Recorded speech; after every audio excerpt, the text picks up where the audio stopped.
যদি বাসতে হয় নবীকে বাসো, আহা মন যদি দিতে হয় নবীকে দিও। তোমার দুঃখ যন্ত্রণা যিনি সইতে পারে না, সেই নবীজির মহাব্বতে দরুদ পড়িও। মন যদি দিতে হয় নবীকে দিও, আহা ভালো যদি বাসতে হয় নবীকে বাসো। এমন ভালোবাসা হয়ে গেছে বর্তমান সময়ে, যে ভালোবাসায় খালি শিকড় খাওয়ায়, যে ভালোবাসায় খালি নিশা করায়। এই ভালোবাসা যুবক সাইরা দাও, মানজা আর তোমার চিকন হবে না, তোমার বডি ঠিক থাকবে, তোমার শরীরে কোনো কঠিন বিমার হবে না। যদি ভালোবাসা নবীর শানে করতে পারো, নবীর প্রেমে ভালোবাসা করলে কোনো নিশাগ্রস্ত নিশা জাতি বস্তুয়ে তোমাকে গ্রাস করতে পারবে না, তোমার অন্য কোনো নিশা হবে না। যুবক ভাই, যদি নবীর প্রেম হয়, নবীর সনে ভালোবাসা হয়, এই ভালোবাসায় দুনিয়া তো তুমি কামিয়াবি, কবরেও কামিয়াবি, হাসরেও তুমি কামিয়াবি হবে। বলুন সুবহানাল্লাহ। ও যুবক ভাইরা, নবীর প্রেম আজকে থেকে আনার অন্তরের ভিতরে ঢোকানোর দরকার আছে না নাই? আছে, এমনও আছে যুবকদের ভিতরে। কারণ দেখছি আমরা সুন্নি যুবকদেরকে, আই লাভ মোহাম্মদ কয়েকদিন আগে একটা ইউপি কানপুরে একটা ঘটনা ঘটছিল না, যে আই লাভ মোহাম্মদ লেখার জন্য জেল হয়েছিল। তারপরে গোটা পৃথিবীর, গোটা ইন্ডিয়া এবং ইন্ডিয়ার বাহিরেও অনেক মানুষে লেখছেন, হিন্দু ধর্মের মানুষেরাও লেখছে। কারণ হিন্দু ধর্মের মানুষেরাও জানে নবী পাক সাল্লাল্লাহু আলাইহি ওয়াসাল্লাম হিন্দুদের জন্য রহমত। বলুন সুবহানাল্লাহ। কারণ এরকম প্রশ্ন কিছু কিছু জায়গাত হয় যে নবী বড় না কোরআন বড়, নবী কত বড়। এর জন্য মওজুটা আজকে ওইটাই নিয়েছি। কোরআনকে জিজ্ঞাসা করব, কোরআন তুমি বলো, নবী বড় না তুমি বড়? এই প্রশ্নটা হয় কি হয় না? কেন এই প্রশ্নের উত্তর অনেকেই দেয়, অনেকেই দেয় না, কিন্তু দেওয়া লাগবে। সুন্নি জামাতের ওলামারা দেয়, কিন্তু বাকি যারা আছে তারা উল্টা পুল্টা বাজায় দেয়। তো কোরআনই বড় হয় নাকি? কোরআনই বড় হয় নাকি? না না না না, কোরআনকেই জিজ্ঞাসা করব, কোরআন তুমি বলো কে বড়? তুমি বড় না মুহাম্মদ সাল্লাল্লাহু আলাইহি ওয়াসাল্লাম বড়? কোরআন বলতেছে আমি কেন বড় হব, আমি তো অনলি মুমিনের জন্য রহমত। সুবহানাল্লাহ বলুন। আওয়াজ হয় নাই, আওয়াজ না হইলে আমি ড্যামেজ হয়ে যাব। আওয়াজ যদি হয় আমার ফায়েজ বাড়বে। একটু জোরে সোরে দুই হাত তুলে বলুন সুবহানাল্লাহ। আর একটু জোরে বলুন ইয়া রাসূলুল্লাহ। এবার কোরআনকেই জিজ্ঞাসা করি, কোন আলিমকে না, কাউকে না, কোরআনকেই জিজ্ঞাসা করব। কোরআন তুমি তো সত্য হক কিতাব, তুমি, তোমার ভিতরে কোনো ভেজাল নাই, তোমার ভিতরে কোনো ভুল নাই। আমাদের মতো মৌলবীদের ভুল থাকতে পারে, কোরআন তোমার ভিতরে কোনো ভুল নাই। কোরআন তুমি বলো কে বড়? তুমি বড় না মুহাম্মদ সাল্লাল্লাহু আলাইহি ওয়াসাল্লাম বড়? কোরআন বলতাছেন ওয়া নুনাজ্জিলু মিনাল কুরআনি মা হুয়া শিফা ওয়া রাহমাতুল লিল মুমিনিন। সুবহানাল্লাহ। কোরআন বলে ওয়া নুনাজ্জিলু, আমি আরো নাজিল হয়েছি, মিনাল কোরআন, আমি কোরআন নাজিল হয়েছি, মা হুয়া শিফা, শিফার জন্য, ওয়া রাহমাতুল লিল মুমিনিন, আমি মুমিনদের জন্য রহমত হিসাবে নাজিল হয়েছি। বলুন সুবহানাল্লাহ। আমি মুমিনের জন্য রহমত। আর কোথায় হইল রাহমাতাল লিল আলামিন? আমি শুধু রহমত হইলাম মুমিনদের জন্য এবং দয়ার নবীর জন্য। কোরআনকেই জিজ্ঞাসা করি, কোরআন তুমি তো দলিল দিলা, তুমি বড় না নবীজির থেকে? নবীজি যে বড় এই দলিলটা দাও। কোরআন বলে ওয়ামা আরসালনাকা ইল্লা রাহমাতাল লিল আলামিন। সুবহানাল্লাহ। কোরআন বলতাছে ওয়ামা আরসালনাকা ইল্লা রাহমাতাল লিল আলামিন।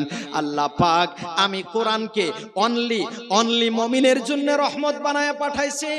আবার দয়ার নবীর ক্ষেত্রে ওয়ামা আরসালনাকা ইল্লা রাহমাতাল লিল আলামিন, সমস্ত আলমের জন্য, সমস্ত জগতের সমস্ত বস্তুর জন্যই রহমত বানায়া পাঠাইছে। আমি কোরআনের জন্য দয়ার নবী রহমত। বলুন সুবহানাল্লাহ। সেই নবী সেই নবী, সেই নবীর পাওয়ার কত, সেই নবীর দাম কত, সেই নবীর মর্যাদা কত, সেই নবীর ইজ্জত কত। খোদা দয়ার নবী সাল্লাল্লাহু আলাইহি ওয়াসাল্লামের শান শুধু আল্লাহ ভালো জানে, জিবরিলও পরিপূর্ণ খোদা তাআলার মতো জানে না। কথা বলুন ঠিক কিনা? खुदा की अज़मत क्या है, मोहम्मद मुस्तफा जाने। बोलिए सुभान अल्लाह। खुदा की अज़मत क्या है, मोहम्मद मुस्तफा जाने। खुदा की अज़मत क्या है,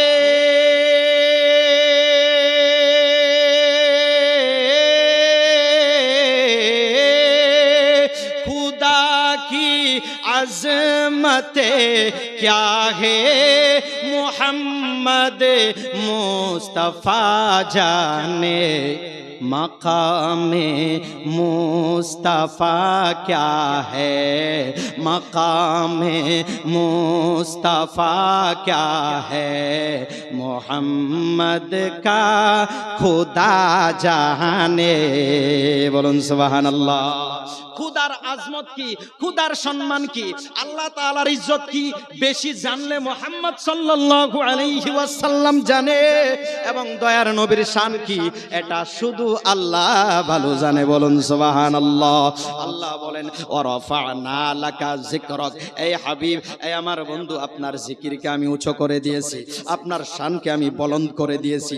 কত উঁচু করেছে পৃথিবীর কেউ আমরা জানি না। আমার নবীর শান এত উঁচু আল্লাহ করেছে। বলুন সুবহানাল্লাহ। আমার দয়ার নবী সাল্লাল্লাহু আলাইহি ওয়াসাল্লামের শানের হাদিসগুলো যদি সবাই আমরা ভালো করে বয়ান করতাম, আমল করতাম, বুঝতাম, বুঝাইতাম, নবীর শানে গুস্তাকি করা মানুষ বের হইতো না। কথা বলুন ঠিক কিনা? নবীর শান। আরেকটা যুদ্ধ হয়েছিল ইসলামের, জঙ্গে বদর। ইসলামের প্রথম যুদ্ধ কোনটা? বদরের যুদ্ধ। প্রথম যুদ্ধ ছিল বদর। সুবহানাল্লাহ বলুন। নবীর পাওয়ার দেখেন। নবী পাক সাল্লাল্লাহু আলাইহি ওয়াসাল্লাম পাথরে হাত লাগাই দিলে স্বর্ণ হয়ে যাইতো। সুবহানাল্লাহ। কালো চেহারার সাহাবার মুখে হাত লাগাইলে কালো চেহারা সুন্দর হয়ে যাইতো। মৃত্যু ব্যক্তিকে ডাক দিলে নবীর ডাকে জিন্দা হয়ে যাইতো। শুকনা খেজুরের ডাল যদি দিত সাহাবার কাছে সেটা তালুয়ার হয়ে যাইতো। বলুন সুবহানাল্লাহ। বদরের যুদ্ধের ভিতরে সাহাবায়ে কেরাম শরীক হইতেছে। আরেকজন সাহাবা দইরা আয়েশা বলে, ইয়া রাসূলুল্লাহ, নবী গো, আমি যে বদরের ময়দানে যাব, আমার কাছে কোনো হাতিয়ার নাই। ইয়া রাসূলুল্লাহ, তালোয়ার ঢাল কিছুই নাই। আমার নবী সাল্লাল্লাহু আলাইহি ওয়াসাল্লাম বলে, তুমি যুদ্ধের ভিতরে শরীক হইতে চাও? হ্যাঁ ইয়া রাসূলুল্লাহ, শরীক হইতে চাই, কিন্তু আপনার হাত দিয়া কিছু একটা আমার হাতে উঠায় দেন। বলুন সুবহানাল্লাহ। ওই সাহাবাকে শুকনা একটা খেজুরের ডাল নবীজি পাইছিলেন। শুকনা খেজুরের ডালটা নবীজি ওই সাহাবার হাতে উঠায় দিলেন। দেওয়া মাত্র ওই ডাল দিয়া যখন বদরের যুদ্ধের ভিতরে শামিল হয়ে গেলেন 313 জন সাহাবাকে নিয়ে। সুবহানাল্লাহ বলুন। কয়জন? 313 জন। আর এই কাফেরদের সংখ্যা অনেক ছিল, হাজার হাজার ছিল। আর 313 জন সাহাবা নিয়ে বদরের যুদ্ধের ভিতরে আল্লাহ রব্বুল আলামিন রহমতের ফেরেশতা নাজিল করে দিয়েছিল। বলুন সুবহানাল্লাহ। ওই শুকনা খেজুরের ডাল দিয়া যখন সাহাবা এমন ভাবে যুদ্ধ করতেন, ওই ডালটা অন্য সাহাবারা তলোয়ার দিয়া যেরকম ভাবে আঘাত করছে, সেম আঘাত হয়েছে ওই ডালের মাধ্যম দিয়া। ওই ডাল দিয়া বদরের যুদ্ধ ফাতেহ হয়ে গেছে। বলুন সুবহানাল্লাহ। ওই এটা হলো আমার নবীজি সাল্লাল্লাহু আলাইহি ওয়াসাল্লামের পাওয়ার। কবি বলতেছেন, सूरज भी पलट आया और चांद हुआ टुकड़े, सरकार की मर्जी से, सरकार की मर्जी से। বলুন সুবহানাল্লাহ। ও যুবক ভাইরা, নবীর প্রেমে একটু হাত তুলে বলো ইয়া রাসূলুল্লাহ। কাল কিয়ামতের দিন তোমাদের এই হাত ধরে দয়ার নবী শাফাত করে জান্নাতে পৌঁছায় দিবেন। যদি কেউ জাহান্নামীও হয়, ঈমান থাকা অবস্থাত আমল কমের জন্য 1% ঈমান থাকলেও আমার নবী ওই জাহান্নামী উম্মতকে জান্নাতি করবেন। বুখারী শরীফের ভিতরে হাদিস আসছে, মুত্তাফাক আলাই হাদিস, হযরত আবু সাঈদ খুদরি থেকে বর্ণনা হাদিস। 100% থেকে নিয়ে এক করে কমিয়ে 1% ঈমান ওয়ালাও যদি উম্মত জাহান্নামে থাকে, আমার নবী জান্নাতে যাবে না। আমার নবী বলে তাদেরকে আমি উদ্ধার করব। উখরিজুহুম মিনান নার ফাউদখিলুহুম ইলাল জান্নাহ। একটু জোরে সুরে বলুন সুবহানাল্লাহ। सूरज भी पलट आया और चांद हुआ टुकड़े, सरकार की मर्जी से, सरकार की मर्जी से है चल के शजर आया, उंगली से बहे चश्मे, सरकार की मर्जी से, सरकार की मर्जी से। ওই যে বদরের যুদ্ধের খেজুরের ডালটা, এই কবি কি বলতেছেন? লকড়ি হে বানি নেজা বস এক ইশারে সে। সুবহানাল্লাহ বলুন জোরে সুরে, দুই হাত তুলে। लकड़ी है बनी नेजा बस एक इशारे से, सरकार की मर्जी से, सरकार की मर्जी से। बू जहल के मुट्ठी में, बू जहल के मुट्ठी में कंकर भी है बोल उठे, सरकार की मर्जी से, सरकार की मर्जी से, सरकार की मर्जी से, सरकार की मर्जी से। हसनैन के आशिक हो, हैदर के हो दीवाने, हसनैन के आशिक हो, हैदर के हो दीवाने। उम्मत उम्मत उम्मत में हो आका की, कहलाते हो आका के। घबराओ ना ये सुन्नी, घबराओ ना ये सुन्नी, तुम खुल्द में जाओगे, सरकार की मर्जी से, सरकार की मर्जी से, सरकार की मर्जी से, सरकार की मर्जी से। আমার নবী সাল্লাল্লাহু আলাইহি ওয়াসাল্লামের শান এমন হাজার হাজার লাখো লাখো জলসায় আলোচনা করে, নবীর শানের হাদিসগুলো উলামায়ে কেরাম শেষ করতে পারবে না বয়ান করে। চলতেই থাকবে নবী পাকের শান।